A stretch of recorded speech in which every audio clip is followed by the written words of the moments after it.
Heavier Than Heaven, A Biography of Kurt Cobain, by Charles R. Cross. Introduction. The first time he saw heaven came exactly 6 hours and 57 minutes after the very moment an entire generation fell in love with him. It was January 12, 1992. On national television, a band called Nirvana had just finished a raw, world-changing performance on Saturday Night Live. Their album, Nevermind, had knocked Michael Jackson from the #1 spot on the charts, becoming the best-selling album in the nation. Their frontman, a complicated and shy 24-year-old named Kurt Cobain, was now the most celebrated figure in music. He was the reluctant king of a new kingdom. But back in his New York hotel room, there was no celebration.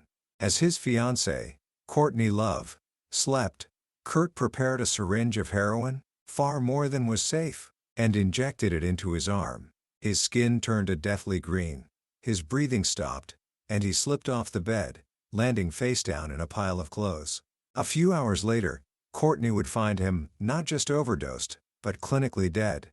She would frantically punch him in the chest and throw cold water on his face, a desperate ritual that, against all odds, brought him back to life. In the course of a single day, Kurt Cobain had been born in the public eye, had died in the privacy of his own darkness, and was resurrected by a force of love. It was an almost unbelievable story, but so much of his life was. This is the story of the boy behind the myth, a story captured with profound detail in Charles R. Cross's biography, Heavier Than Heaven. Cross, an editor who gave Nirvana their first ever cover story, spent 4 years conducting over 400 interviews to piece together the life of this brilliant, troubled artist. Today, we're not just going to look at the life of a rock star.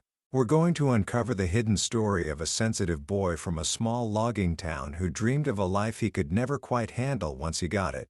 We'll explore the deep wounds that fueled his art and the crushing weight of a fame that felt, to him, heavier than heaven. By the end of our time together, you'll understand the beautiful, tragic truth of how one of the most important artists of his generation was shaped, and ultimately, broken. Book summary. Kurt Donald Cobain was born on a rainy Monday in February 1967, in Aberdeen, Washington, a small logging town where the forest met the Pacific Ocean. It was a land of harsh beauty, a city at work, where the constant rumble of logging trucks was the town's heartbeat. To his young parents, Don and Wendy, he was a celebrated arrival, the first grandchild on both sides of the family, a beautiful baby with striking blue eyes that even the nurses in the hospital commented on. His early childhood was, by all accounts, filled with light. His Aunt Maury, in a school paper, described the toddler Kurt as a happy, smiling baby who flourished with the love and attention he received. He was bright, charismatic, and deeply artistic from an incredibly young age. By 5, he could draw almost anything he saw, creating stunningly realistic pictures of his favorite cartoon characters, like Mickey Mouse and Donald Duck. His family was musical, and Kurt was fascinated by their jam sessions. He would sing along to the Beatles and the Monkees, often making up his own lyrics. He was so full of life and so connected to his family that he would cry when it was time for bed, simply because, as his aunt wrote, he doesn't want to leave them. He was a joyful, sensitive, and deeply attached little boy. And then, when he was 9 years old, his world fell apart. In 1976, his parents divorced. For Kurt, it was an emotional holocaust. The security and love he had trusted in his entire life unraveled before his eyes. He couldn't understand why it happened, and like many children, he internalized the blame, believing it was somehow his fault. The happy, smiling boy turned inward, retreating from the world. On his bedroom wall, he scribbled a heartbreaking poem. I hate Mom, I hate Dad. Dad hates Mom. Mom hates Dad. It simply makes you want to be so sad. That single event, the divorce, became the defining trauma of his life. The boy who once fought sleep to be with his family now found himself abandoned by them. His year in purgatory, as his grandmother called it, stretched into a lifetime of feeling unwanted. He was shuttled between his parents' new homes, never feeling like he truly belonged in either.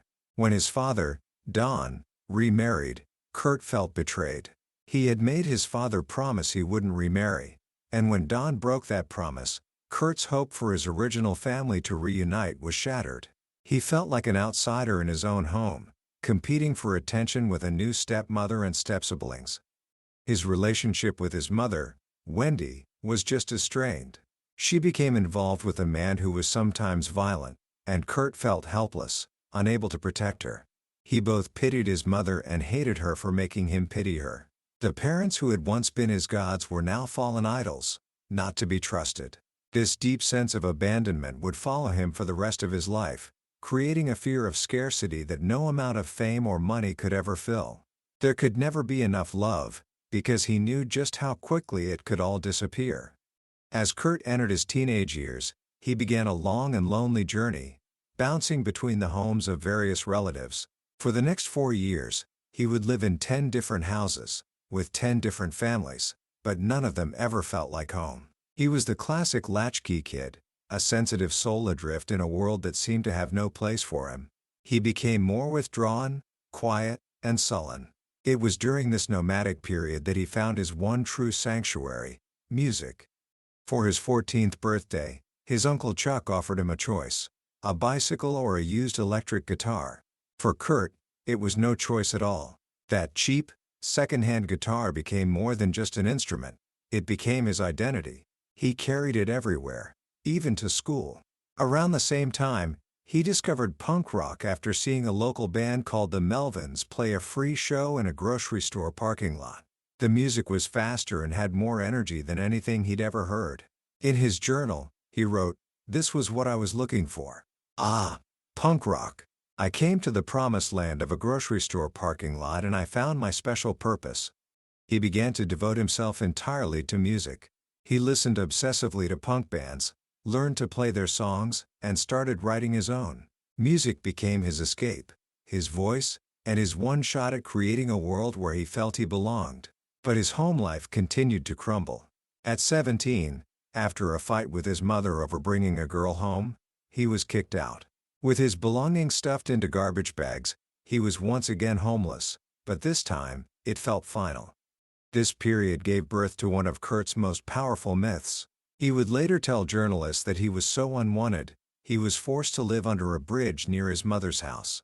The story was a potent symbol of his abandonment, and while he did hang out there, the truth was even more poignant. He survived by sleeping in the heated hallways of old apartment buildings, or sometimes, in the waiting room of the very hospital where he was born, sneaking food from the cafeteria and pretending to be a visitor. He was a fugitive in his own hometown, a ghost haunting the places that were supposed to be his sanctuary. Through all this turmoil, his will of instinct, as he would later write in a song, was incredibly strong. He survived, and his artistic life was growing. He formed his first real band, a noisy, chaotic group he called Fecal Matter. The band was short-lived, but it produced a demo tape that Kurt passed around to his friends. One of those friends was a tall, lanky kid named Chris Novoselic. Chris was one of the few people who heard something special in Kurt's raw, noisy songs. He had this little demo tape and it had Spank Through on it, Chris recalled. "I thought it was a really good song." They started jamming together, with Kurt on guitar and vocals, and Chris on bass.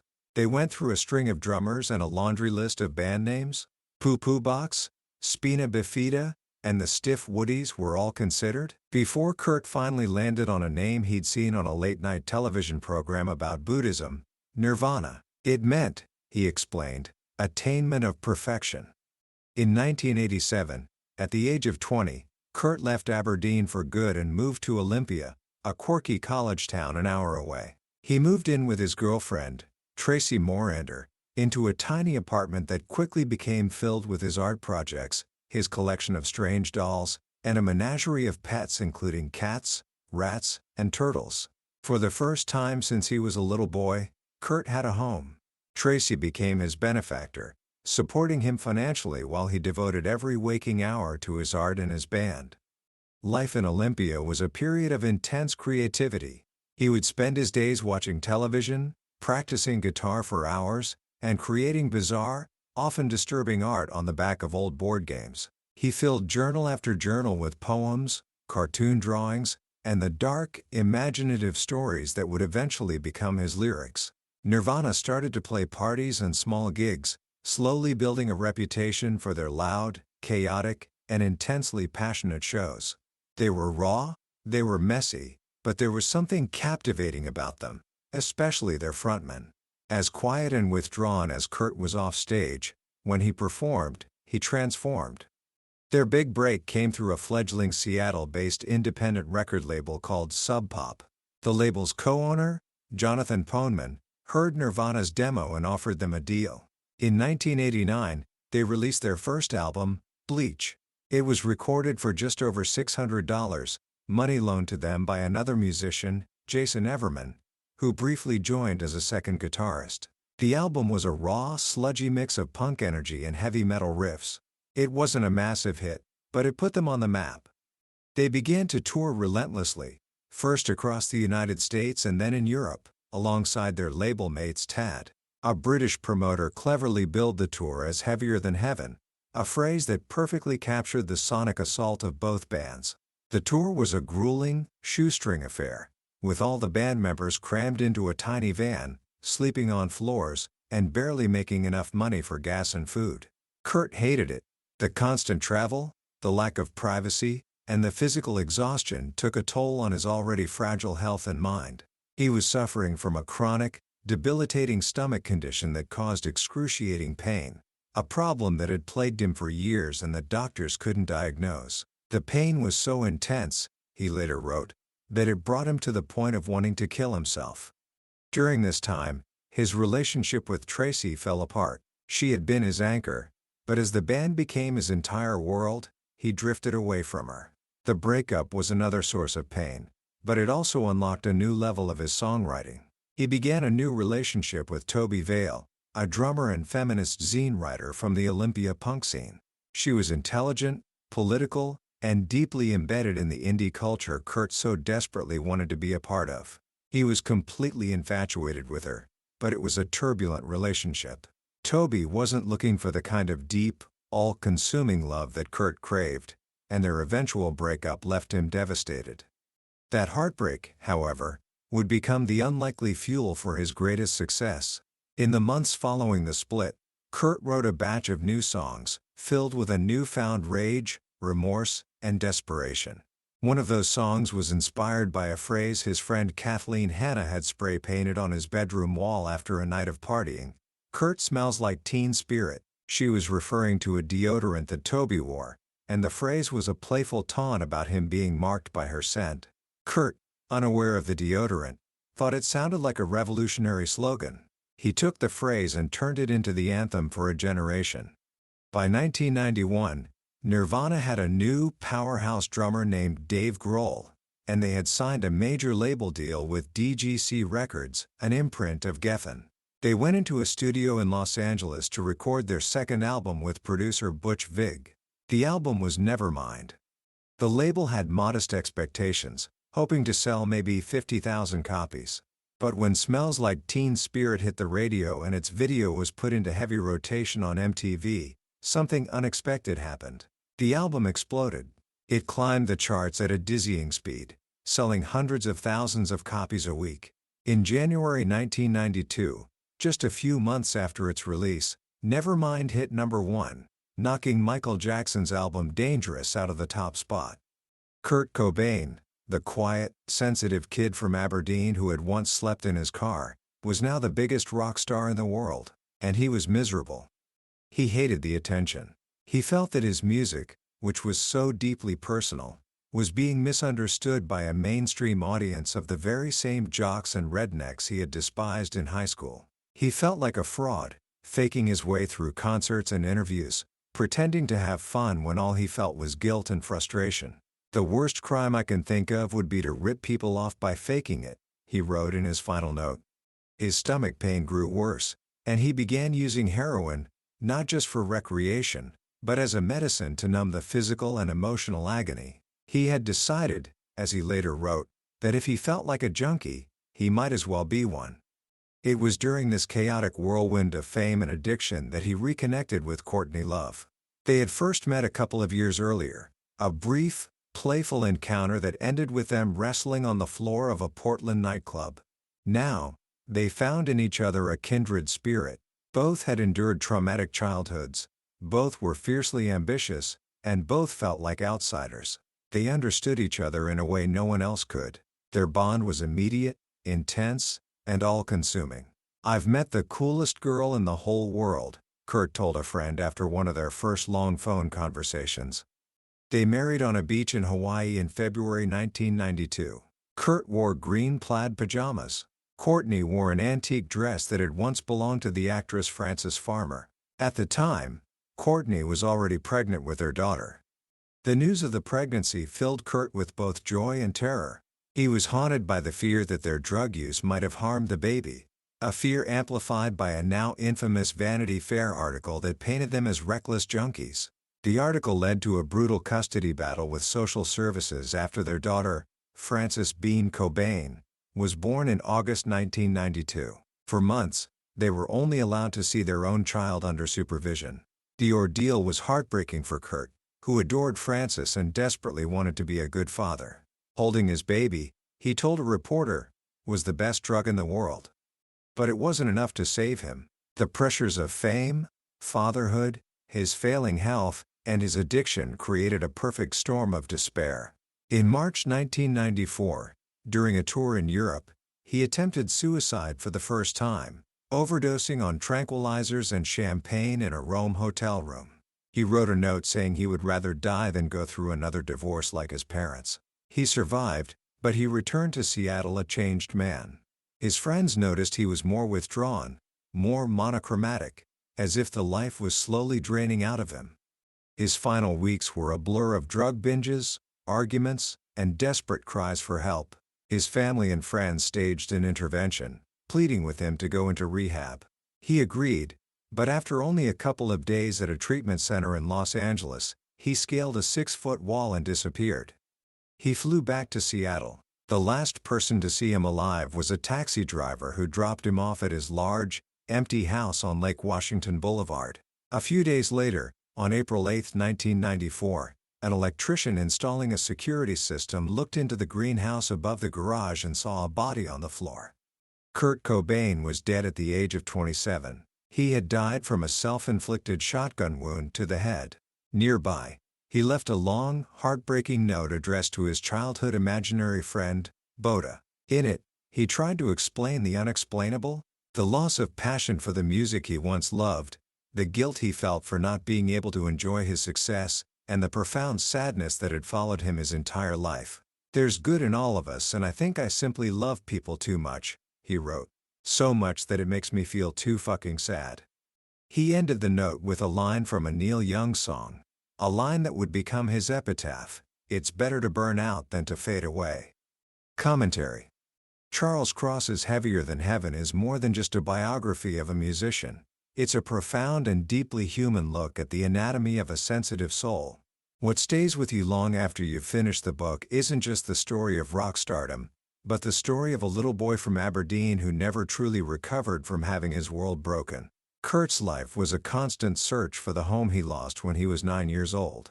He looked for it in the arms of his friends, in the validation of his fans, in the love of his wife and daughter, and ultimately, in the numbing escape of drugs. But he could never find it. One of the most powerful lessons from Kurt's story is about the complex relationship between pain and art. His music was so authentic and resonated with so many people because it came from a place of real, raw, unprocessed pain. He took the shame of his parents' divorce, the loneliness of his teenage years, and the confusion of his own heart and transformed it into songs that made millions of people feel less alone. But the very sensitivity that made him a brilliant artist also made life almost unbearable for him. He felt everything too deeply. As he wrote in his final note, "I'm too sensitive. I need to be slightly numb in order to regain the enthusiasm I once had as a child." His story is also a powerful cautionary tale about the nature of fame. Kurt dreamed of being a rock star, but when he achieved it on a scale beyond anyone's imagination, he found it to be a prison. He was a deeply private person who was suddenly the most public figure in the world. He wanted his music to be understood, but he felt that he, as a person, was being turned into a cartoon character, a product to be sold. His life forces us to ask a difficult question. What does it mean to be successful? Kurt had all the external markers of success: money, fame, adoration, but internally, he was in agony. He reminds us that true success, true wealth, has to be about inner peace, and that is something he was never able to find. So, how can we apply the lessons from his life? I think there are a few simple but profound things to consider. First, take the time to understand your own story. Kurt was haunted by the trauma of his childhood his entire life. His story is a powerful reminder that our past shapes us, and if we don't take the time to understand and heal our old wounds, they can follow us forever. It's a call to be gentle with ourselves and to seek help when we need it. Second, define success on your own terms. Don't let the world's definition of success become your own. Kurt achieved a level of fame that most people can only dream of, but it brought him no joy. His life is a powerful prompt to think deeply about what a meaningful, happy life looks like for you, separate from external validation. And finally, listen with empathy. The next time you hear a Nirvana song, listen a little differently. Hear the voice of that sensitive boy from Aberdeen, the one who loved people so much it made him sad. Hear the artist who took his pain and turned it into something beautiful, something that connected with millions. His music was his gift to the world, but it came at an immense personal cost. That was a summary of Heavier Than Heaven by Charles R. Cross. We've journeyed through the brightest moments and the darkest corners of a truly remarkable life, but I'll be honest with you, a summary can only ever be a map. The real territory, the real emotional landscape, is found within the pages of the book itself. This summary is designed to give you a sense of that landscape, to help you decide if this is a journey you want to take. If anything we've talked about today has resonated with you, if you felt a pull of curiosity or a pang of empathy, then I encourage you to pick up a copy. Reading it isn't just about learning the facts of a life. It's an experience that offers a profound, and often heartbreaking, understanding of what it means to be human. The link to the book is in the description below. Also, if you found this journey valuable, please show your support by hitting that like button and subscribing to the channel. That way, you won't miss our next exploration into another life-changing book here on Billionaire's Bookshelf. Let's keep learning and keep growing together.